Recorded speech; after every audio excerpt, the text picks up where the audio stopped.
Apa yang terjadi ketika seorang istri menemukan pengkhianatan di balik pintu rumah tangganya?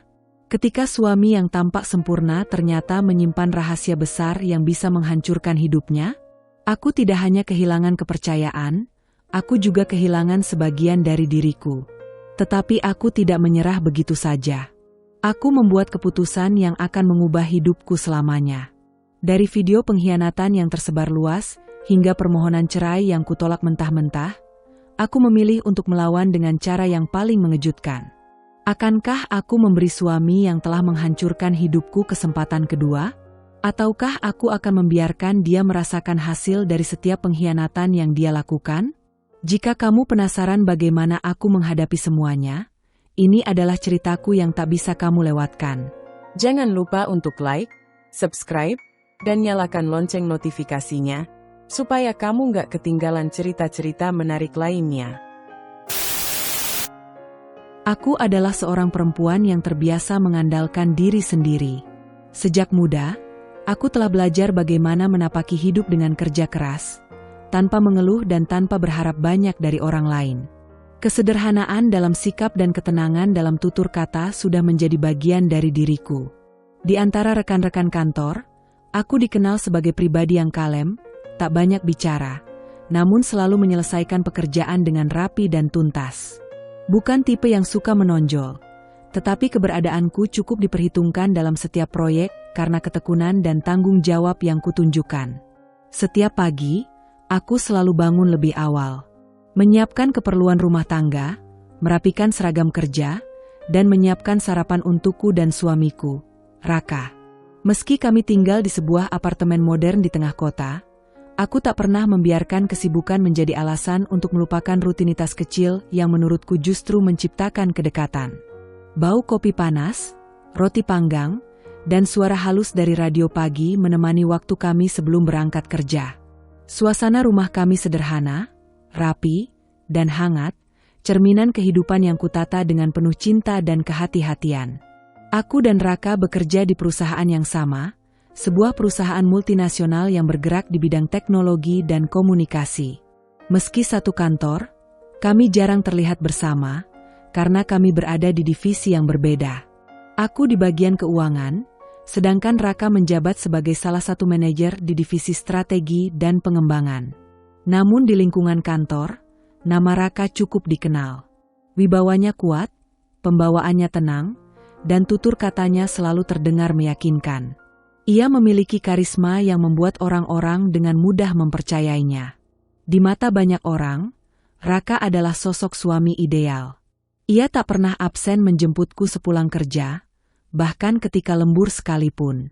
Ia juga kerap menyempatkan diri mengantarkan kopi ke ruanganku saat jeda makan siang, membuat banyak rekan kerjaku tersenyum iri.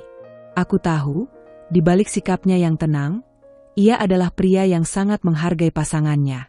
Ia bukan tipe yang banyak bicara soal cinta, tetapi perhatian kecil yang ia tunjukkan setiap hari sudah cukup bagiku. Kehidupan rumah tangga kami terlihat sempurna. Kami saling mendukung, saling menghormati. Kami mungkin tidak banyak membagikan kemesraan di media sosial atau di hadapan orang lain, tetapi kami punya cara sendiri untuk saling mencintai. Cara yang tenang, sederhana, namun terasa dalam. Namun di balik itu semua, aku tetap menjaga prinsipku sebagai perempuan mandiri. Aku tidak pernah bergantung sepenuhnya pada suami, baik dalam hal keuangan maupun keputusan hidup. Bagiku, cinta yang sehat adalah ketika dua orang berdiri sejajar, saling menopang, bukan salah satu bergantung sepenuhnya pada yang lain. Itulah yang membuatku tetap semangat bekerja dan terus mengembangkan diri, meskipun sebagian orang mungkin menganggap aku sudah cukup, karena memiliki suami yang mapan. Meski dunia luar memandang kami sebagai pasangan yang nyaris tanpa celah, aku tahu bahwa setiap rumah tangga menyimpan cerita dan rahasianya sendiri. Tapi untuk saat ini, semua masih terasa utuh. Hidup kami berjalan tenang, seperti aliran sungai kecil yang mengalir pelan di balik pepohonan, tak mencolok, tapi menenangkan. Aku tidak pernah berharap kehidupan yang sempurna. Aku hanya ingin kehidupan yang jujur dan saling menghargai. Dan sejauh ini, bersama Raka, aku merasa seperti perempuan yang dicintai dengan cara paling sederhana namun paling tulus. Awalnya, aku mencoba menepis semua rasa curiga yang mulai mengendap pelan-pelan di pikiranku. Aku berusaha menganggap semuanya hanya sebagai bagian dari siklus kehidupan pernikahan. Barangkali Raka sedang banyak pekerjaan. Barangkali ia sedang lelah. Barangkali perhatiannya tak lagi semeriah dulu karena rutinitas telah menyita sebagian besar energi kami. Tapi seiring waktu, barangkali itu mulai terdengar terlalu sering. Dan hati kecilku tahu, sesuatu sedang berubah. Raka, yang dulu tak pernah absen menjemputku sepulang kerja, kini sering menghilang tanpa kabar. Awalnya ia hanya bilang harus lembur. Aku percaya. Ia memang dikenal sebagai sosok pekerja keras, penuh dedikasi. Tapi kemudian, alasan itu datang terlalu sering. Hampir setiap malam. Dan anehnya, meski lembur, ia jarang membawa pekerjaan pulang. Tak ada berkas, tak ada laptop yang terbuka di meja makan seperti dulu. Hanya dirinya yang datang larut malam, lelah, dan semakin jauh. Ponselnya, yang dulu biasa ia biarkan tergeletak sembarangan di meja, kini selalu dibawanya kemanapun ia pergi. Bahkan saat mandi, ponsel itu tetap bersamanya. Tak pernah lagi ia membiarkanku menyentuhnya, meski hanya untuk membuka galeri foto atau melihat jam. Ada sekali waktu, ponselnya berdering di tengah malam. Saat aku terbangun karena suara itu dan menoleh ke arahnya, ia buru-buru mengambil ponsel dan berjalan ke balkon, menjawab dalam bisik-bisik. Saat kembali, ia hanya berkata itu telepon dari tim luar negeri. Tapi aku tahu suara itu tak pernah terdengar seperti urusan pekerjaan. Perhatian kecil yang dulu hangat dan menenangkan kini perlahan memudar. Tak ada lagi cangkir kopi di meja kerjaku saat jeda makan siang. Tak ada lagi pesan singkat berisi kalimat sederhana seperti, "Kamu sudah makan?" atau "Hati-hati di jalan." Bahkan ketika aku diam-diam berharap dia mengingat ulang tahun pernikahan kami, hari itu berlalu seperti hari biasa. Sepi, sunyi, dingin. Di rumah, kami mulai seperti dua orang asing yang hidup bersama dalam ruang yang sama. Kami masih berbicara, tapi hanya sebatas hal-hal praktis. Tagihan listrik, jadwal kerja, urusan belanja. Tak ada lagi obrolan ringan di meja makan. Tak ada lagi pelukan hangat saat aku pulang. Pandangannya sering kosong, seolah pikirannya berada di tempat lain. Dan ketika aku mencoba menatap matanya, rasanya seperti menatap dinding, dingin dan tak bersambut. Aku masih mencoba bertahan pada logika. Berusaha tak terbawa prasangka. Tapi tubuhku, naluriku, dan hatiku mulai membaca sesuatu yang tak bisa diabaikan. Ada jarak yang tak kasat mata, tapi begitu nyata. Sesuatu yang tak bisa kusebutkan dengan kata, tapi terasa begitu kuat mengganggu. Malam-malamku mulai dihantui kegelisahan. Aku terbangun dengan keringat dingin, bermimpi melihatnya berjalan menjauh, menggenggam tangan seseorang yang tak bisa kulihat wajahnya. Dan saat aku terbangun, ranjang di sebelahku kosong. Raka belum pulang. Aku duduk lama di tepi tempat tidur, menatap bayangan diri di cermin. Wajahku masih sama. Aku masih perempuan yang sama yang pernah ia puja dan peluk dengan penuh sayang. Tapi entah mengapa, kini aku merasa seperti sebuah lukisan yang perlahan kehilangan warnanya. Tak lagi menarik, tak lagi dicari. Aku mulai mencatat semua perubahan itu. Bukan karena ingin memata-matai, tapi karena aku ingin memahami. Aku ingin tahu apakah ini hanya fase, ataukah sebuah awal dari sesuatu yang tak pernah kuharapkan. Di dalam hati kecilku, aku masih ingin percaya bahwa semuanya akan kembali seperti dulu. Tapi akal sehatku mulai menyusun potongan-potongan tanda menjadi sebuah pola. Dan di antara hening yang mengendap di antara kami, rasa curiga itu tumbuh. Diam-diam, dalam sunyi, tapi menyakitkan. Hari itu, saat makan siang di kantin kantor, seorang rekan kerja mendekatiku dengan raut wajah ragu-ragu. Ia bukan tipe orang yang suka bergosip, justru dikenal kalem dan berhati-hati dalam berbicara. Tapi ada sesuatu dalam caranya menatapku yang membuat dadaku langsung berdegup tak karuan. Seperti seseorang yang hendak menyampaikan kabar buruk, namun tak tahu harus mulai dari mana. Ia menyebut nama Raka. Pelan, seolah takut ucapannya akan menyakiti. lalu menyebut nama seorang perempuan, Maya. Maya, nama itu tak asing. Aku tahu siapa dia. Seorang staf marketing baru yang belakangan memang mulai banyak dibicarakan, terutama di kalangan pria. Perempuan muda, penuh percaya diri, pintar berbicara, dan tidak segan menunjukkan pesonanya. Penampilannya selalu rapi, make-upnya tak pernah luntur meski seharian bekerja, dan langkahnya tegap, seperti tahu kemana harus menuju. Aku pernah bertemu dengannya sekali atau dua kali dalam rapat lintas divisi. Sekilas, tak ada yang aneh. Tapi bisikan itu menancap seperti duri dalam benakku. Rekanku tak menjelaskan banyak, hanya mengatakan bahwa beberapa kali melihat Raka dan Maya makan siang bersama di luar kantor, kadang hanya berdua. Kadang terlihat mengobrol terlalu dekat di sudut pantry. Mungkin hanya kerjasama, katanya buru-buru, mencoba menenangkan, tapi tatapan matanya tak bisa menyembunyikan kekhawatiran yang sesungguhnya. Sejak hari itu, mataku mulai membuka diri terhadap segala hal yang selama ini tak pernah kuperhatikan. Aku mulai memperhatikan jam makan siang Raka. Terkadang ia menghilang begitu saja. Ketika kutanya sepintas, ia bilang ada rapat atau janji temu dengan klien. Tapi tak pernah benar-benar menjelaskan. Aku juga mulai memperhatikan Maya. Gerak-geriknya, ekspresi wajahnya saat berbicara dengan Raka, bahkan caranya tertawa. Ada sesuatu yang terlalu lembut, terlalu intim. Dari balik meja kerjaku, aku bisa melihat sebagian area pantry yang sering mereka kunjungi. Beberapa kali aku melihat mereka berdiri terlalu dekat, tertawa terlalu lama. Raka yang biasanya kaku dengan rekan perempuan, tampak berbeda saat bersama Maya. Lebih santai, lebih hidup. Matanya menatap Maya dengan cara yang tak lagi bisa kuterjemahkan sebagai sekadar rekan kerja. Dan yang paling menyakitkan, itu tatapan yang pernah ia berikan padaku dulu, saat kami baru menikah. Aku tak pernah berani langsung menegur. Bukan karena takut, tapi karena aku belum punya cukup bukti. Dan mungkin, aku belum cukup siap.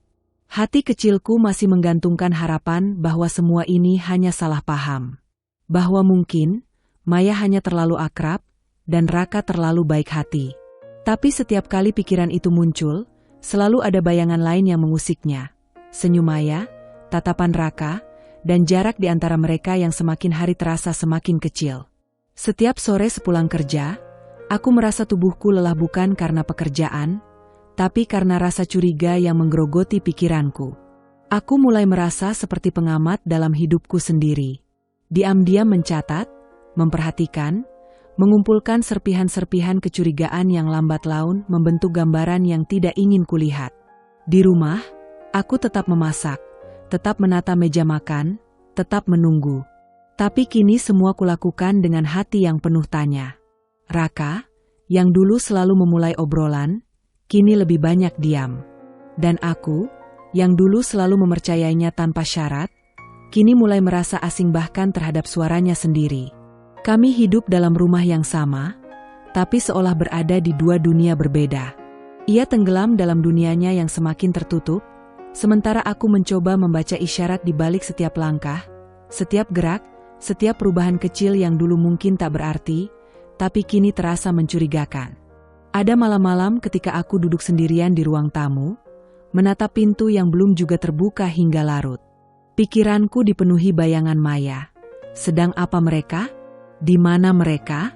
Dan mengapa Raka tak lagi bersamaku seperti dulu? Dalam hening, aku mulai merasa seperti perempuan yang sedang menunggu akhir dari cerita yang belum tahu arahnya. Tapi satu hal yang pasti, aku tak bisa lagi berpura-pura bahwa semuanya baik-baik saja. Dan dari balik keheningan kantor yang dingin, dari bayangan di sudut pantry, dari tatapan yang tak sengaja tertangkap, aku tahu, ada sesuatu yang sedang tumbuh di antara mereka. Sesuatu yang selama ini coba kusembunyikan dari diriku sendiri, kini mulai menampakkan wujudnya, perlahan namun pasti. Aku menyadari satu hal penting. Kecurigaan tanpa bukti hanya akan menjadikanku perempuan yang mudah dipatahkan argumennya, yang bisa dituduh terlalu sensitif, terlalu cemburuan, atau hanya terbawa emosi sesaat. Aku tahu Raka pintar bersilat lidah. Ia bisa membalikan fakta dengan tenang dan penuh logika, membuatku tampak seperti istri yang kelewat paranoid. Karena itu, aku memilih jalan sunyi, jalan diam-diam yang penuh kehati-hatian. Aku memutuskan untuk tidak langsung menegur, tidak langsung menyerang. Aku ingin tahu kebenaran, dan untuk itu aku butuh bukti yang tak terbantahkan. Beberapa malam aku terjaga lebih lama, duduk di meja makan yang sepi sambil memutar ulang kejadian-kejadian kecil dalam kepalaku. Aku mulai menyusun rencana dengan hati-hati, seperti menyusun puzzle yang potongan terakhirnya terselip entah di mana. Dan pada suatu malam yang tenang, saat Raka tertidur lelap, aku mengambil langkah pertama, membuka laci tersembunyi di dalam rak bukuku, tempat aku menyimpan beberapa barang lama. Di sana ada sebuah alat perekam kecil, benda mungil yang pernah kubeli dulu untuk merekam materi pelatihan kerja. Kini, benda itu akan menjalankan fungsi yang jauh lebih penting. Beberapa hari kemudian, aku menunggu waktu yang tepat. Raka sedang mandi, bersiap ke kantor. Aku pura-pura merapikan dasinya, menyentuh wajahnya dengan senyum manis yang kupaksakan. Lalu, saat ia turun untuk mengambil berkas di mobil, aku masuk ke ruang kerja kecilnya di rumah. Di antara tumpukan dokumen dan laci-laci file, aku meletakkan alat perekam itu di bawah meja kayu, dekat dengan colokan listrik. Tempat yang cukup tersembunyi tapi masih bisa menangkap suara jelas jika Raka menerima telepon atau bicara lewat video call. Rasa bersalah sempat menyelinap. Ini bukan cara yang elegan. Tapi aku tahu, kejujuran kadang hanya bisa dibongkar dengan keberanian. Dan jika Raka memang menyembunyikan sesuatu dariku, maka aku punya hak untuk tahu. Ini bukan sekadar soal curiga, ini soal harga diri, soal kebenaran. Hari-hari berikutnya aku kembali menjalani rutinitas seperti biasa. Tapi kini, ada sesuatu yang berbeda dalam diriku. Aku menjadi pengamat dalam peran sebagai istri. Setiap gerak-gerik Raka kubaca, setiap nada suaranya kuresapi. Aku tidak lagi hanya menunggu, aku mulai bergerak. Sesekali, aku datang ke kantor dengan alasan mengantar bekal makan siang. Ini bukan hal yang mencurigakan, semua orang tahu aku dulu sering melakukannya. Tapi kini tujuannya berbeda. Aku menyempatkan datang ketika jam makan hampir habis, saat kemungkinan Maya dan Raka sedang bersama. Aku memperhatikan dari kejauhan, pura-pura tersenyum pada resepsionis, lalu duduk di kantin kecil dekat lobi. Dari sudut itu, aku bisa melihat sebagian besar area ruang publik kantor. Suatu hari, aku datang lebih pagi. Raka bilang ada meeting pagi dengan divisi luar. Tapi saat aku tiba, kulihat ia baru masuk kantor, tergesa-gesa. Tak sendiri. Maya berjalan di sebelahnya, mengenakan blus putih dan rok pensil, rambutnya digerai dengan anggun. Mereka tertawa kecil, Maya menyentuh lengan Raka ringan. Sekilas, tapi cukup untuk membuat napasku tercekat. Raka tampak kaget melihatku, tapi cepat-cepat menyapa dan menyembunyikan keterkejutan di balik wajah datarnya. Aku tersenyum, berpura-pura tak mengerti apapun, lalu menyerahkan kotak bekal sambil menyisipkan pesan bahwa aku hanya ingin memberi semangat. Di matanya, aku bisa melihat kegugupan yang tak pernah ada sebelumnya. Setelah itu, aku pulang dengan dada sesak. Tapi juga dengan satu kepastian, sesuatu memang sedang terjadi. Raka mungkin belum melangkah terlalu jauh. Atau mungkin sudah. Aku belum tahu. Tapi aku bertekad akan mencari tahu semuanya. Setiap malam, saat Raka tertidur, aku mengambil perekam dari bawah meja, mendengarkan rekamannya dengan headset di kamar mandi atau dapur saat subuh menjelang. Beberapa rekaman masih berisi suara biasa, suara Raka menelepon klien, atau hanya gumaman sambil mengetik. Tapi di antara file-file itu, aku menemukan suara asing, suara Maya. Lembut, menggelitik, diselingi tawa ringan. Dan yang membuat jantungku berhenti sejenak. Suara Raka membalas tawa itu dengan nada yang sama seperti dulu ia bicara padaku. "Jangan manja gitu, nanti aku nggak tahan," ucap Raka dalam rekaman. Nafasku tercekat. Tubuhku seperti membeku. Meskipun kalimat itu bisa diartikan macam-macam, aku tahu cara Raka mengatakannya. Itu bukan candaan biasa. Itu adalah bentuk kedekatan yang selama ini telah hilang dariku, dan kini ia bagikan kepada orang lain. Tanganku gemetar saat menekan tombol stop. Tapi hatiku justru terasa lebih tenang. Aku sudah mendapat potongan penting dari teka-teki ini. Dan meski menyakitkan, aku tahu ini baru permulaan. Aku belum akan menegur. Belum akan menangis di hadapannya. Aku akan terus diam, terus mengamati, dan mengumpulkan semua bukti yang perlu. Karena jika harus menghadapi badai, aku ingin melakukannya dengan kepala tegak dan kebenaran di tanganku. Beberapa minggu terakhir, aku hidup dengan dua wajah. Di luar, aku tetap istri yang sabar, menyiapkan makan malam dan mencuci pakaian seperti biasa. Tapi di dalam, aku adalah penyelidik diam-diam, menelusuri jejak-jejak yang ditinggalkan Raka dan Maya, sepasang manusia yang tak tahu bahwa langkah mereka sedang diawasi. Dan hari itu, aku menemukan bukti paling keji yang selama ini kutakuti, tapi juga kucari. Pagi itu, sebelum Raka berangkat kerja, aku menyelipkan sebuah kamera kecil ke dalam saku tersembunyi tas kerjanya. Kamera itu sangat kecil, lensa lubang jarum yang bisa merekam video dan audio. Aku sudah mengatur agar kamera merekam otomatis setiap pukul 5 sore, waktu di mana kantor mulai sepi dan aktivitas tak lagi terlalu formal. Malamnya, setelah Raka tertidur, aku memindahkan isi rekaman ke laptop. Jantungku berdegup lebih kencang dari biasanya. Telapak tanganku basah oleh keringat. Detik demi detik rekaman berlalu tanpa kejutan, hingga tiba pada pukul 18.47. Video menunjukkan ruang kerja Raka yang temaram. Ruangan sudah sepi, hanya lampu meja yang menyala. Tak lama, Maya masuk ke dalam ruangan, mengenakan gaun kerja body fit berwarna pastel yang sangat kontras dengan suasana kantor yang suram. Dia berjalan mendekat, lalu duduk di pangkuan Raka yang sudah menanti di kursinya. Tangannya melingkari leher Raka, dan mulut mereka bersatu dalam ciuman panjang yang tak bisa disalahartikan sebagai keakraban biasa. Aku nyaris menutup laptop saat itu juga. Tapi tanganku tak bergerak. Seolah tubuhku ingin melihat semuanya, meski jiwaku menolak. Dalam video, suara mereka mulai terdengar lebih jelas. Maya memiringkan kepalanya, menyandarkan dagunya di bahu Raka sambil memainkan ujung dasinya. "Kapan kita liburan kayak yang kamu janjiin?" Maya berbisik manja. "Sabar, sayang. Gaji belum turun." Raka membalas sambil mengusap punggung Maya. "Aku capek, Kak. Aku pengen ke tempat yang tenang. Ke Ubud atau Lombok. Kamu kan bilang mau ajak aku kabur akhir bulan." "Iya, aku udah pikirin caranya." Suara Raka terdengar lebih rendah, nyaris seperti berkonspirasi. "Minggu depan aku bilang ke kantor kalau aku ada dinas luar kota. Padahal aku ambil mobil kantor buat kita. Nginap 3 hari. Aku juga bakal ambil dana operasional, nggak banyak, cuma cukup buat akomodasi dan kamu bisa spa atau belanja dikit." "Nah Kak Aal, beneran nggak ketahuan?" Maya tertawa kecil sambil menempelkan wajahnya ke dada Raka. "Udah biasa kok. Siapa juga yang curiga? Istriku aja diem-diem aja, nggak pernah tanya apa-apa." Mereka tertawa bersama. Panas di mataku mulai tumpah. Bukan hanya karena tubuh mereka bersatu dalam ruang kerja tempat Raka dulu sering bekerja lembur untuk menafkahi keluarga.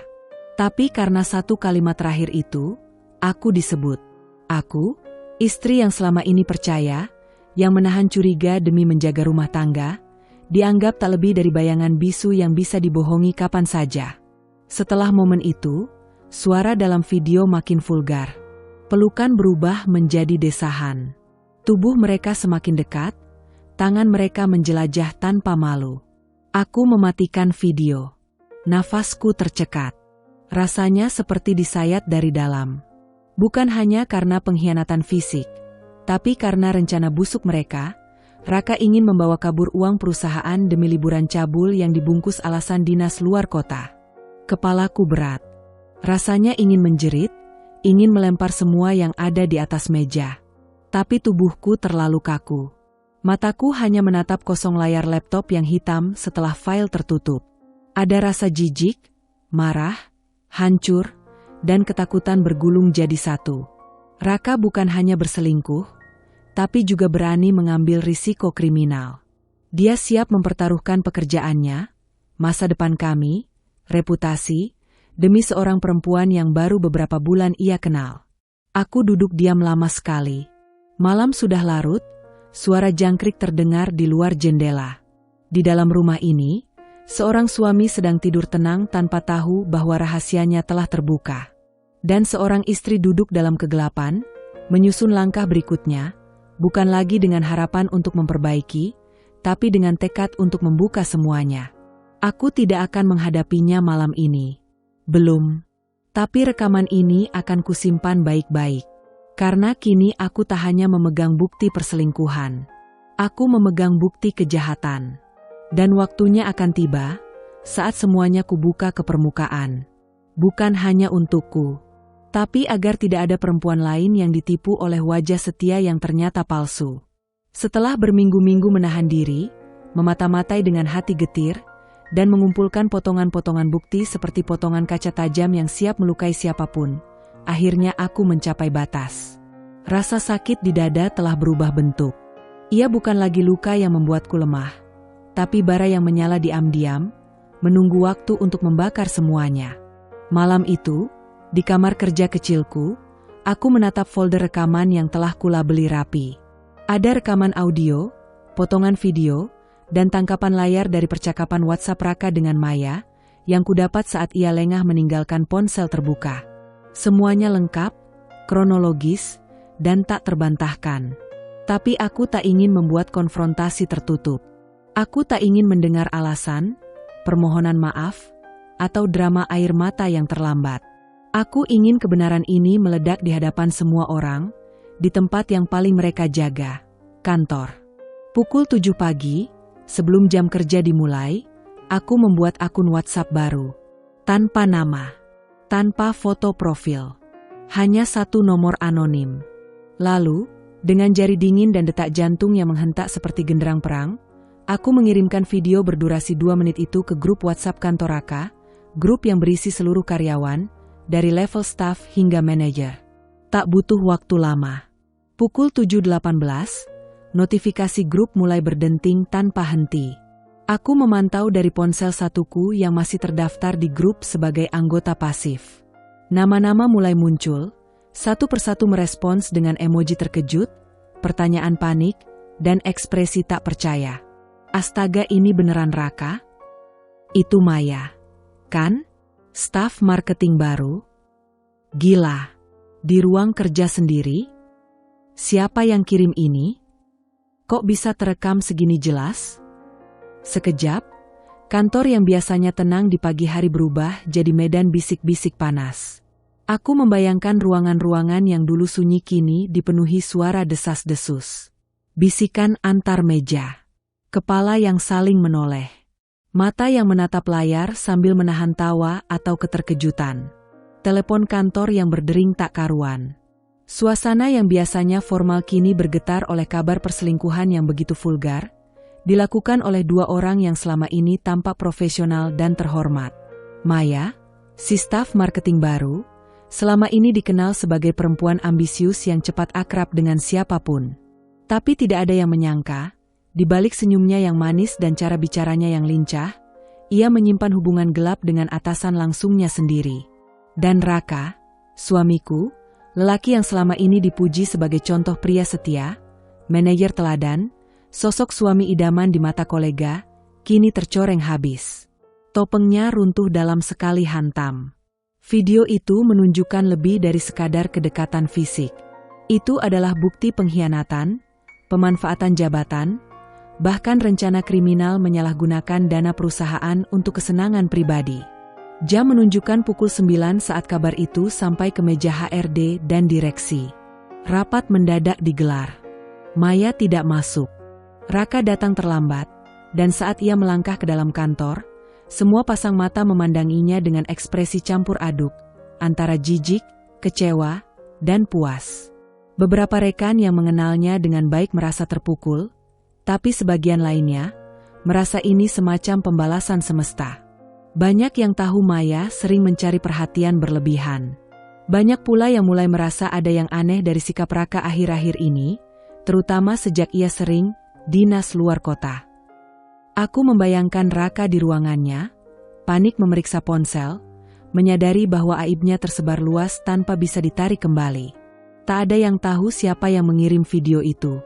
Tak ada yang tahu bahwa aku, istrinya yang kalem, yang selalu dianggap tak tahu apa-apa, adalah dalang di balik ledakan ini. Siang itu, aku mendapat kabar bahwa Maya dipanggil ke ruang HRD. Beberapa staf melihatnya menangis, mencoba menjelaskan, tapi tak banyak yang peduli. Dalam dunia kerja, reputasi adalah segalanya. Dan video itu telah menghancurkan milik mereka berdua. Tak lama, Raka juga dipanggil. Tak ada yang tahu persis apa yang dibicarakan, tapi satu hal yang pasti, penyelidikan resmi dimulai. Perusahaan tidak main-main soal penyalahgunaan dana. Dan aku tahu, mereka akan menggali lebih dalam. Karena aku juga menyertakan potongan percakapan tentang rencana liburan dengan menggunakan dana perusahaan. Semuanya sudah kukemas rapi, seperti laporan internal. Dan aku duduk di rumah, menikmati teh hangat di sore hari, sambil melihat grup kantor yang masih terus gaduh. Gosip menyebar ke berbagai divisi. Bahkan klien mulai mendengar kabar itu. Nama Raka tak lagi disebut dengan hormat. Ia menjadi bahan olokan, dan Maya menjadi ikon baru dalam daftar skandal kantor. Di tengah kekacauan itu, aku tak merasa puas. Aku merasa lega, karena kebenaran akhirnya keluar ke permukaan. Tidak ada lagi yang bisa disembunyikan. Tidak ada lagi sandiwara. Dan ini baru permulaan. Kantor itu, yang dulunya menjadi tempat tumbuhnya karir dan reputasi Raka selama hampir 1 dekade, kini berubah menjadi medan interogasi. Setelah video itu beredar luas dan menjadi konsumsi seluruh karyawan, pimpinan perusahaan tidak tinggal diam. Dalam waktu kurang dari 24 jam, situasi berubah drastis. Kantor yang biasanya kaku dan penuh, etika mendadak bergejolak oleh skandal paling mencolok sepanjang sejarah internal perusahaan. Pagi itu, 2 surat pemanggilan resmi dikirim oleh bagian HRD. Nama Raka dan Maya tercantum jelas sebagai pihak yang harus segera memberikan klarifikasi atas insiden yang merusak citra perusahaan secara menyeluruh. Raka tiba di kantor dengan langkah berat, wajahnya kusut dan mata sembab. Semua orang tahu, ia sudah menonton videonya sendiri. Tak ada lagi senyum percaya diri atau sapa hangat yang biasa ia lontarkan kepada rekan-rekannya. Sekarang, setiap mata yang memandangnya adalah penghakiman. Maya pun datang, mengenakan blazer hitam dan celana bahan, tapi tak ada yang bisa menyembunyikan kepanikan di wajahnya. Seorang karyawan dari bagian administrasi melihatnya menangis di toilet pagi itu, mencoba merapikan riasannya yang luntur. Tapi air mata tak bisa menghapus kenyataan bahwa ia telah menjadi pusat skandal yang menggemparkan. Raka dipanggil lebih dulu. Ia memasuki ruang HRD dengan didampingi oleh perwakilan legal internal. Di hadapannya duduk 3 orang, Kepala HRD, Manajer Etik dan Kepatuhan, serta Direktur Divisi Operasional. Di atas meja, beberapa berkas telah tersusun, termasuk transkrip sebagian percakapan dari video, tangkapan layar, serta laporan internal keuangan yang mulai menunjukkan adanya kecurigaan pencatatan fiktif atas perjalanan dinas. Saudara Raka, kami ingin mendengarkan klarifikasi Anda terlebih dahulu terkait bukti video yang beredar di grup karyawan. Suara Kepala HRD terdengar datar dan tegas. Raka mencoba bicara, tapi kalimatnya terbata. Itu bukan seperti yang terlihat. Namun tak ada ruang untuk tipu daya. Video berbicara lebih lantang daripada pembelaan apapun. Apa yang mereka lakukan bukan sekadar hubungan terlarang, mereka melakukannya di lingkungan kerja, menggunakan fasilitas kantor, dan yang terparah, menyusun rencana penyalahgunaan dana operasional yang mencoreng integritas perusahaan. Tak lama setelah Raka keluar, Maya dipanggil masuk. Wajahnya pucat. Ia mencoba menangis dan membela diri, mengatakan bahwa dirinya hanya korban bujuk rayu atasan. Tapi rekaman menunjukkan sebaliknya. Ia aktif menggoda, mendorong rencana liburan, bahkan mengajukan ide cuti bersama agar rencana mereka bisa berlangsung tanpa hambatan. Setelah 2 jam pemeriksaan intensif dan peninjauan dokumen serta bukti digital yang sudah diverifikasi, keputusan dibuat. Pukul 15, surat keputusan resmi dikeluarkan. Raka dan Maya diberhentikan dengan tidak hormat, efektif seketika. Alasan pemecatan tertulis jelas. Melanggar kode etik perusahaan terkait hubungan pribadi di lingkungan kerja. Mencemarkan nama baik perusahaan melalui tindakan tidak pantas yang terekam dalam fasilitas kantor. Dugaan penyalahgunaan dana operasional untuk kepentingan pribadi yang sedang dalam tahap investigasi lanjutan. Kabar pemecatan menyebar lebih cepat dari dokumen resmi. Grup kantor kembali meledak oleh pesan-pesan yang kini bernada lega, sebagian bahkan sarkastik. Akhirnya juga. Cepat banget tindakannya, salut HRD. Tuh kan, kalau udah main api. Di lantai tempat Raka bekerja, suasana hening tapi penuh desas-desus. Beberapa staf membuang foto-foto tim lama yang pernah mereka pajang. Maya mengemas barang-barangnya dalam kardus kecil, ditemani 2 petugas keamanan. Ia menunduk, tak berani menatap siapapun. Raka keluar lebih lambat, masih mencoba menghubungi seseorang lewat ponsel, mungkin mencari bantuan hukum, atau mencoba menelpon aku. Tapi aku tidak menjawab. Tidak kali ini. Saat mereka meninggalkan gedung, tak ada perpisahan. Tak ada tepuk tangan. Hanya tatapan dingin dari rekan-rekan yang merasa dikhianati oleh 2 sosok yang pernah mereka percaya. Dan aku menonton semuanya dari jauh. Bukan dengan rasa puas yang berlebihan, tapi dengan rasa keadilan yang akhirnya menemukan jalannya. Apa yang mereka hancurkan bukan hanya rumah tanggaku, tapi juga kepercayaan publik, reputasi perusahaan, dan nilai-nilai kerja keras yang dibangun puluhan tahun. Pemecatan itu bukan akhir. Ini adalah awal dari pertanggungjawaban yang lebih besar. Aku tahu, langkahku berikutnya bukan hanya berdiri sebagai istri yang dikhianati, tapi sebagai perempuan yang memilih melawan ketidakadilan dengan cara yang paling tenang dan paling menghantam. 2 hari setelah pemecatan itu, suasana kantor masih belum sepenuhnya pulih. Walau video sudah dihapus dari grup oleh admin atas instruksi HRD, jejaknya tak pernah benar-benar hilang. Nama Raka dan Maya tetap jadi buah bibir. Potongan video, meski sudah dilarang disebarluaskan, masih beredar diam-diam di kalangan karyawan. Sekali sesuatu menyebar di dunia digital, tidak ada jalan kembali. Maya menghilang. Sejak keluar dari gedung kantor terakhir kali dengan kepala tertunduk dan kardus kecil di tangannya, tak ada yang melihat atau mendengar kabarnya. Media sosialnya lenyap. Nomor ponselnya tidak aktif. Beberapa teman dekatnya mengaku ia memilih pulang ke kampung halamannya untuk menenangkan diri. Tapi sebagian besar orang hanya mengangguk tanpa peduli. Seolah Maya telah kehilangan tempatnya dimanapun, termasuk di hati orang-orang yang dulu mengeluhkannya karena kecantikan dan pesonanya. Raka, sebaliknya, tidak menghilang. Justru ia muncul kembali di rumah kami. Siang itu, pintu rumah berbunyi. Aku membukanya perlahan dan menemukan sosok lelaki yang dulu kupanggil suami berdiri di ambang pintu, lusuh, tak terurus. Baju kemeja putih yang biasanya disetrika rapi kini kusut seperti pikirannya. Rambutnya berantakan, dan wajahnya tidak lagi menyisakan wibawa yang dulu ia banggakan. Yang tersisa hanya sorot mata penuh penyesalan dan ketakutan. Maafkan aku, katanya lirih.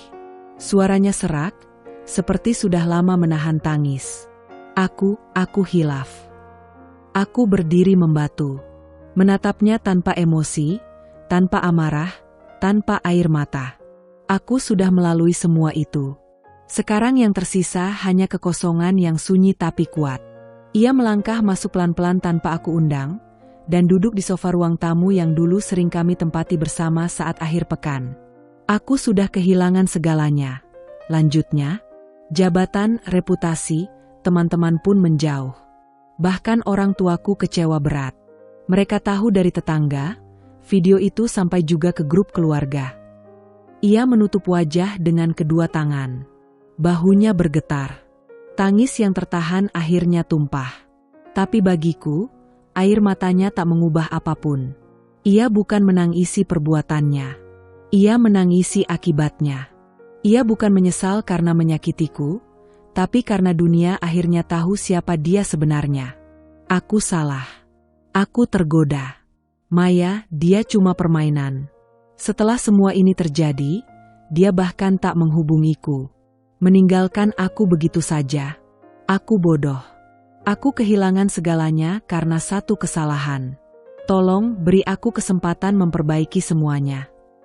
Kata-katanya seperti naskah yang sudah terlalu sering kudengar dalam kisah-kisah wanita lain yang dikhianati. Penyesalan selalu datang terlambat. Tapi tidak semua orang yang terlambat layak mendapat maaf. Aku menatapnya tanpa senyum, tanpa empati, lalu berkata pelan, "Kau tidak kehilangan segalanya. Kau hanya kehilangan topengmu. Yang kau kehilangan sekarang adalah akibat dari semua yang kau perbuat sendiri." Ia tertunduk. Suasana rumah mendadak senyap. Hanya suara detik jam dinding yang terdengar, mengiringi jeda panjang yang tak nyaman. Setelah beberapa menit yang seakan tak berujung, ia berdiri perlahan. "Kalau kau tak bisa memaafkanku sekarang, setidaknya izinkan aku menebus kesalahan. Aku akan pergi, tapi aku akan tetap bertanggung jawab." Aku tidak menjawab. Ia melangkah keluar, dan kali ini, aku membiarkannya menutup pintu sendiri. Dan saat pintu itu tertutup, seolah satu bab dalam hidupku juga ikut tertutup. Bab tentang ketulusan yang dikhianati dan cinta yang dihubur oleh ego. Di hari-hari berikutnya, Raka mencoba menghubungi beberapa kali. Lewat pesan, telepon, bahkan menitipkan surat lewat adiknya. Tapi aku tak membalas. Aku sibuk membenahi hidupku sendiri. Aku menyibukkan diri dengan pekerjaan, membangun kembali kepercayaan diriku yang sempat hancur. Aku bukan korban. Aku adalah penyintas. Dan aku tak ingin hidupku dikendalikan lagi oleh penyesalan orang lain. Tentang Maya, tak ada kabar lebih lanjut. Beberapa rumor menyebutkan ia mencoba melamar ke beberapa perusahaan, tapi nama dan reputasinya sudah lebih dulu sampai. Dunia kerja bisa lebih kejam dari yang dibayangkan. Sekali tercoreng, sulit kembali. Dan tampaknya, dia juga tidak lagi punya siapapun yang membelanya. Kini, rumah terasa lebih sunyi, tapi bukan sunyi yang menyakitkan. Ini adalah sunyi yang menenangkan. Aku bisa bernapas bebas, tanpa rahasia, tanpa kebohongan, tanpa pura-pura bahagia. Ini bukan akhir. Ini adalah permulaan. Setelah semua yang terjadi, aku memilih jalan yang tak banyak dipilih perempuan lain. Aku tidak menceraikan Raka. Tapi itu bukan karena cinta masih tertinggal, bukan karena hati ini belum sanggup melepas. Aku hanya memilih cara yang lebih senyap dan lebih tajam. Membiarkan ia hidup dalam bayang-bayang kesalahannya, sementara aku pergi membawa semua yang pernah ia banggakan. Langkah pertamaku adalah keluar dari rumah itu. Rumah yang dulu kami beli atas nama bersama. Tetapi semua cicilan, biaya renovasi, dan bahkan pajaknya selama ini berasal dari tabunganku. Raka tak pernah tahu, karena selama menikah, aku tidak pernah menuntut, tak pernah membeberkan betapa besar sumbangsihku untuk rumah tangga ini.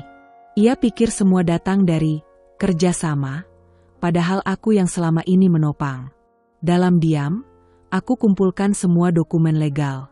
Sertifikat rumah, BPKB 2 mobil, surat kepemilikan saham kecil di perusahaan properti tempat aku berinvestasi, hingga akun investasi yang selama ini aku rawat dengan hati-hati, semuanya atas nama Raka, tapi dananya dariku. Aku sudah siapkan semuanya dari jauh-jauh hari. Termasuk pengacara dan notaris pribadi yang membantu mengurus alih kepemilikan aset melalui jalur hukum.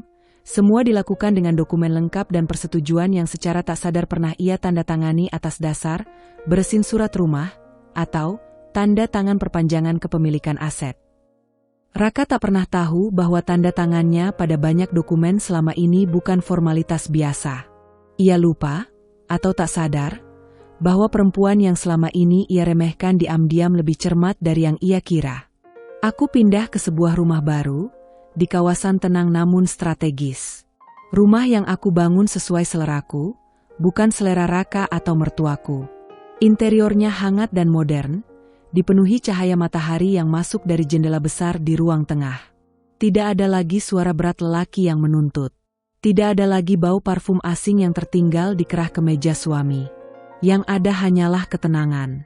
Aku kembali bekerja seperti biasa.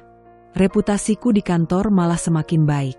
Banyak yang diam-diam menghormatiku karena ketegasanku menghadapi skandal itu dengan kepala dingin. Tak satu pun dari mereka tahu bahwa aku adalah sumber tersebarnya video itu. Dan aku tak berniat memberitahu siapapun. Biarlah rahasia itu terkubur bersama luka yang sudah kugenggam rapi. Beberapa minggu setelah aku pindah, Raka datang. Lagi-lagi dengan wajah lesu dan nada memelas. "Kenapa kamu pergi dan bawa semuanya?" tanyanya dengan nada patah. Aku tak langsung menjawab. Hanya menyodorkan satu map berisi salinan dokumen legal yang menunjukkan bagaimana semua aset itu, meski atas namanya, dibeli, dirawat, dan didaftarkan menggunakan dana pribadiku. "Aku tidak menceraikanmu, Raka," kataku pelan namun dingin. "Karena kau tidak layak dibebaskan. Kau akan tetap menjadi suamiku secara hukum, tapi tanpa rumah, tanpa mobil, tanpa akses rekening, tanpa pengaruh apapun dalam hidupku.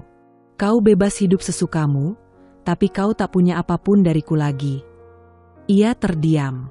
Rahangnya mengeras, matanya menatap kosong ke dokumen itu. Aku tahu ia marah, tapi ia tak bisa berkata apa-apa. Semua sah. Semua legal. Ia hanya bisa menerima bahwa hidup yang dulu ia banggakan kini telah terlepas dari genggamannya, perlahan tapi pasti. Hari-hariku berubah. Aku mulai menyusun kembali impian-impian yang sempat tertunda. Mengembangkan keterampilan, memperluas jaringan bisnis kecil-kecilan yang dulu hanya hobi, dan membuka ruang baru untuk kehidupan yang lebih sehat dan lebih bermakna. Aku bukan janda, tapi aku juga bukan istri. Statusku abu-abu, dan aku sengaja membiarkannya begitu.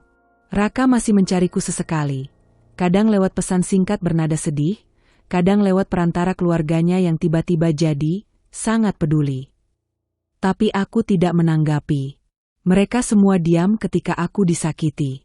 Mereka kehilangan hak untuk bicara saat aku mulai bangkit. Kini, aku hidup mandiri, bukan sebagai wanita yang dikhianati, tapi sebagai wanita yang memilih tidak melanjutkan penderitaan. Aku tidak butuh perpisahan dramatis atau surat cerai untuk membuktikan bahwa aku telah selesai. Karena sesungguhnya, aku sudah bebas. Bahkan sebelum aku benar-benar pergi. Raka tidak tahu harus kemana. Dunia yang selama ini ia anggap sebagai tempat bermain dan mengejar kepuasan, kini seakan-akan mengerucut menjadi ruang sempit yang penuh dengan kecemasan dan penyesalan. Setelah pemecatan yang membuat namanya tercemar di dunia profesional, pintu-pintu pekerjaan yang dulu terbuka lebar kini tertutup rapat. Banyak perusahaan yang dengan tegas menolak melibatkan dirinya. Saat ia mendekati 1-2 perusahaan dengan harapan, jawaban yang diterimanya selalu sama, "Kami menghargai pengalaman Anda, tapi kami tidak dapat melanjutkan proses ini." Reputasinya telah rusak parah. Sekali nama tercoreng, sulit untuk menghapusnya. Semua orang tahu tentang video itu, tentang perilakunya yang tak pantas, dan meskipun HRD di beberapa perusahaan mungkin tahu soal prosedur yang seharusnya diikuti, banyak dari mereka yang hanya melihatnya sebagai beban berisiko. Raka coba mengumpulkan diri, mencari pekerjaan melalui berbagai saluran. Ia tak segan menawarkan diri untuk posisi-posisi kecil, bahkan yang jauh dari jabatannya sebelumnya. Tapi semuanya berakhir sama. Kepercayaannya dipertanyakan, dan wajahnya yang dulu selalu penuh karisma kini hanya membawa kecurigaan. Beban ini semakin berat ketika ia mencoba mendekati wanita lain. Dulu, Raka selalu merasa mudah mendapatkan perhatian perempuan, bahkan tanpa usaha besar. Tetapi kini, wajahnya yang lelah, tubuhnya yang kurus akibat stres, dan sikapnya yang cemas membuatnya tak lagi menarik di mata orang-orang. Ia berusaha, berulang kali, mencoba untuk menunjukkan bahwa ia masih bisa jadi pria yang diidamkan, namun semuanya tak berhasil. Percakapan dengan wanita-wanita yang ditemuinya terasa kaku. Tak ada lagi obrolan ringan yang bisa mengalir dengan lancar. Semua terasa canggung, dan di matanya, mereka melihat bukanlah sosok pria dengan ambisi yang besar, melainkan seorang pria yang sedang berjuang untuk keluar dari bayang-bayangnya sendiri. Selain itu, ia masih terikat oleh status pernikahan denganku.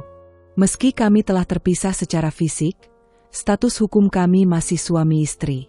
Itu berarti ia tak bisa melanjutkan hidupnya dengan sah bersama perempuan lain, bahkan jika ia ingin menikah lagi. Raka mungkin berpikir bahwa kami bisa bercerai dan ia bisa mendapatkan kebebasan. Tapi aku tak pernah memberikan kesempatan itu padanya. Aku tahu, inilah cara yang akan memaksanya untuk menghadapi semua akibat dari perbuatannya. Suatu hari, dia datang ke rumahku, lagi. Kali ini, dia datang dengan perasaan yang lebih berat, tak lagi dengan permohonan maaf yang penuh harapan. Wajahnya lebih kurus, matanya lelah, dan suara bicaranya semakin pelan. Tapi aku sudah tidak merasa kasihan. Aku melihatnya bukan sebagai pria yang kucintai, tapi sebagai pria yang harus bertanggung jawab atas pilihan-pilihan yang telah ia buat. "Kenapa kamu tidak mau menceraikan aku?" tanyanya dengan suara patah. "Kau sudah punya semua yang kau inginkan. Kenapa masih menahan aku?" Aku diam sejenak, memandangnya tanpa ekspresi. Kemudian aku menjawab dengan tenang, "Karena aku ingin kau tahu, Raka. Kau bukan hanya kehilangan pekerjaan, bukan hanya kehilangan reputasimu. Kau kehilangan hak untuk memilih, karena kau sudah memilih untuk menghancurkan semuanya." Ia menunduk, tidak ada lagi amarah atau pertahanan dalam dirinya. Hanya ada keputusasaan yang menguasai dirinya. "Maya sudah pergi," lanjutnya pelan. "Dia tidak peduli lagi padaku. Setelah semua ini, dia malah menuduhku sebagai orang yang membawa malapetaka dalam hidupnya. Aku ditinggalkan, dan sekarang aku bahkan tidak tahu harus mulai dari mana." Aku menatapnya, namun hatiku tidak sedikit pun melunak. "Tugasmu sekarang bukan mencari siapa yang meninggalkanmu atau apa yang hilang darimu. Tugasmu adalah memperbaiki dirimu. Jika itu memungkinkan, mungkin akan ada kesempatan untukmu kembali bangkit. Tapi jika kau terus meratapi masa lalu dan kesalahanmu, maka selamanya kau akan terjebak di dalamnya." Aku tak mengundangnya masuk. Aku tahu ia ingin berbicara lebih banyak, mengutarakan lebih banyak alasan dan pembelaan. Tapi aku tak ingin mendengar lagi. Tidak ada lagi ruang untuk pembicaraan tentang penyesalan. Tidak ada ruang lagi untuk kasih sayang yang sudah lama pudar. Raka kembali terdiam dan berjalan keluar, hanya dengan langkah pelan. Aku tahu ia tak akan menyerah begitu saja. Setiap hari ia mencoba menghubungiku lagi, melalui pesan atau panggilan telepon. Tapi aku tak memberi balasan. Diamku adalah jawabannya. Diamku adalah caraku untuk memberinya pelajaran bahwa dalam hidup, tidak semua kesalahan bisa dimaafkan begitu saja. Aku melihat Raka yang dulu penuh percaya diri kini terpuruk. Mungkin suatu saat ia akan menyadari betapa dalamnya luka yang ia buat, tidak hanya untukku, tetapi juga untuk dirinya sendiri. Namun, aku tak peduli. Aku bukan lagi perempuan yang menunggu penebusan atau pengampunan dari orang lain. Aku sudah cukup dengan diri sendiri. Aku hidup dengan ketenangan yang bukan hanya aku raih, tetapi aku ciptakan dengan keras. Aku tidak lagi merasa kasihan. Yang aku rasakan adalah kebebasan. Kebebasan dari penyesalan orang lain, kebebasan dari cengkraman masa lalu yang tidak lagi relevan. Raka masih berusaha, tetapi aku tidak akan pernah memberi kesempatan kedua untuk kebohongan dan pengkhianatan. Aku telah mengambil kendali atas hidupku, dan aku tak akan membiarkan siapapun, termasuk dirinya, mengambilnya kembali. Hari-hari berlalu, dan meskipun aku tidak mengharapkan apapun darinya, Raka terus berusaha. Ia terus berusaha menghubungiku. Meskipun aku tahu, ia bukan lagi suami yang kukenal. Ia bukan lagi pria yang dulu mendampingiku dengan janji-janji manis. Semua itu telah terkikis oleh pengkhianatannya sendiri. Dan kini, ia hanya menjadi bayangan dari seseorang yang aku cintai dulu. Suatu hari, saat aku sedang duduk di ruang kerjaku di rumah baru yang jauh lebih nyaman dan tenang, aku mendapat panggilan dari nomor yang sudah lama tak kukenal. Aku sudah menduga siapa yang menelepon, tetapi tetap saja, sebuah rasa janggal menyelusup. Aku menerima telepon itu dengan tenang. "Halo." Suara Raka terdengar lebih lembut dari yang kubayangkan, penuh keputusasaan, namun ada secercah harapan di sana, harapan yang tak seharusnya ada. "Aku ingin berbicara denganmu," ujarnya, nadanya sungguh berbeda, lebih lembut dan penuh permintaan.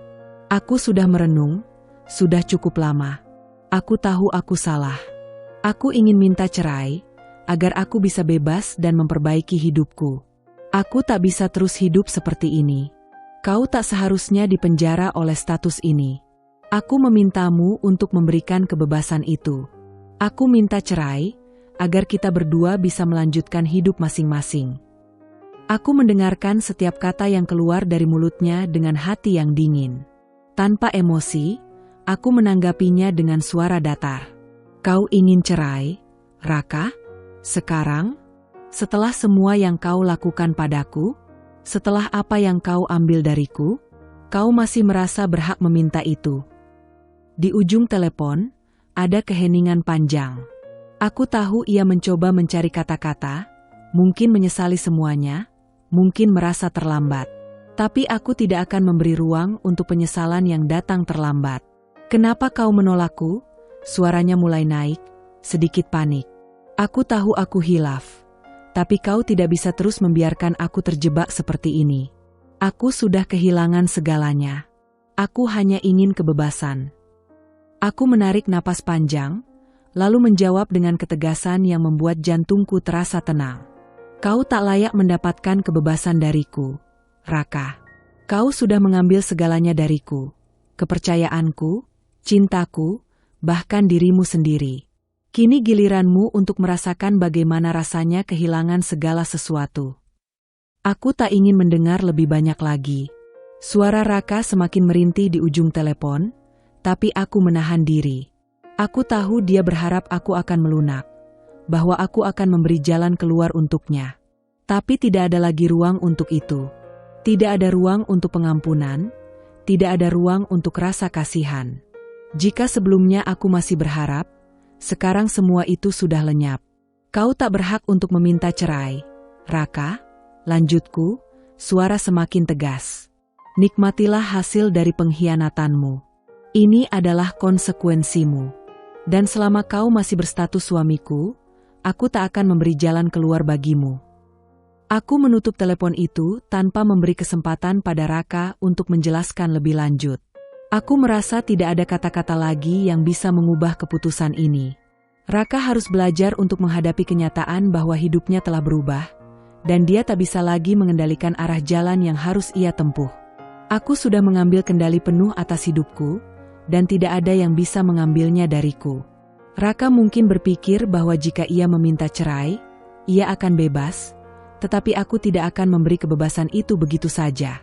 Ini adalah harga yang harus ia bayar untuk setiap pengkhianatan yang telah ia lakukan. Dan aku tidak akan merubah keputusan itu hanya karena dia menyesal. Setelah percakapan itu, aku merasa lega, bukan karena aku menolak permintaannya, tetapi karena aku akhirnya sepenuhnya memahami kekuatanku. Aku tidak hanya mengendalikan hidupku, tapi juga masa depanku. Aku tidak lagi terikat oleh seseorang yang tidak menghargai apa yang telah kuberikan. Raka bisa menyesal, bisa meratap seberapapun, tetapi tidak ada ruang untuk dia kembali. Dia akhirnya harus belajar bahwa hidup itu tidak selalu memberi kesempatan kedua, dan kebebasan tidak datang dengan mudah. Setiap pilihan yang dibuat akan membawa konsekuensi, dan Raka harus menghadapi kenyataan itu, sama seperti aku telah menghadapi kenyataan yang sangat pahit tentang dirinya. Aku tidak peduli apa yang dia lakukan setelah ini. Tidak peduli seberapa keras dia berusaha untuk meraih kebebasan yang ia inginkan. Aku sudah mengambil langkah besar untuk melepaskan diri dari belenggu masa lalu, dan aku tidak akan menoleh kembali. Dia telah memilih jalannya, dan aku juga telah memilih jalanku. Hidupku sekarang adalah milikku sepenuhnya. Dan meskipun jalan itu penuh tantangan, aku tahu aku akan kuat. Karena aku tidak lagi menginginkan kebebasan hanya dari hubungan itu. Aku menginginkan kebebasan untuk menjadi diriku sendiri, bebas dari ketakutan, bebas dari penyesalan, dan bebas dari orang-orang yang tidak tahu bagaimana cara menghargai apa yang telah diberikan. Aku akan melangkah maju, lebih jauh dari sebelumnya, lebih kuat dari apapun yang pernah terjadi. Raka tidak pernah membayangkan bahwa hidupnya bisa hancur secepat ini. Dari seorang pria yang dulu selalu tampak sukses, penuh kepercayaan diri, dan dihormati, ia kini menjadi bayangan gelap dari dirinya sendiri. Setiap hari terasa lebih berat baginya, beban yang tak pernah ia rasakan sebelumnya terus menghantui langkahnya. Setelah pemecatannya di perusahaan, ia berusaha mencari pekerjaan di mana saja. Namun, reputasinya yang tercoreng membuat setiap usaha terasa sia-sia. Pintu-pintu yang dulu terbuka lebar kini tertutup rapat. Semua orang yang dulu menghormatinya sekarang menghindarinya. Ia hanya bisa memandangi iklan pekerjaan yang muncul di layar komputernya, tak mampu melangkah lebih jauh. Kepercayaan dirinya hancur, dan wajahnya yang dulu penuh karisma kini penuh dengan keputusasaan. Suatu malam, ia duduk termenung di dalam apartemen kosong yang dulunya penuh dengan kenangan. Maya, yang dulu selalu ada di sisinya, kini juga menghilang tanpa kabar. Tidak ada lagi yang menyapanya dengan hangat, tidak ada lagi yang berbagi canda tawa. Semua orang yang dulu ia anggap teman kini menjauh darinya, bahkan mereka yang dulu menganggapnya sebagai rekan profesional mulai menghindarinya. Tanpa pekerjaan, tanpa teman, dan tanpa cinta, Raka terperangkap dalam kesendiriannya. Ia mencoba menghubungiku lagi, berharap bisa mendapatkan sedikit kebaikan dari masa lalunya. Namun, aku menolaknya dengan tegas, tak ada lagi ruang untuknya dalam hidupku. Tak ada lagi kesempatan kedua, tak ada lagi belas kasihan. Aku bukan lagi perempuan yang dulu, yang mudah tersentuh oleh penyesalan. Hari demi hari, ia semakin tenggelam dalam kegagalan. Raka mulai kehilangan arah, dan pada akhirnya, dia menyadari bahwa tidak ada lagi yang bisa dia lakukan untuk memperbaiki keadaan. Mungkin, di dalam hatinya yang hancur, ia tahu bahwa ia telah membayar harga yang terlalu mahal untuk sebuah pengkhianatan. Raka kini hanya seorang pria yang terperangkap dalam keputusasaan, mengenang setiap kesalahan yang telah ia buat, berharap bahwa suatu saat nanti, dia akan bisa memperbaikinya. Meskipun ia tahu, dalam hatinya yang paling dalam, bahwa kesempatan itu sudah lama hilang.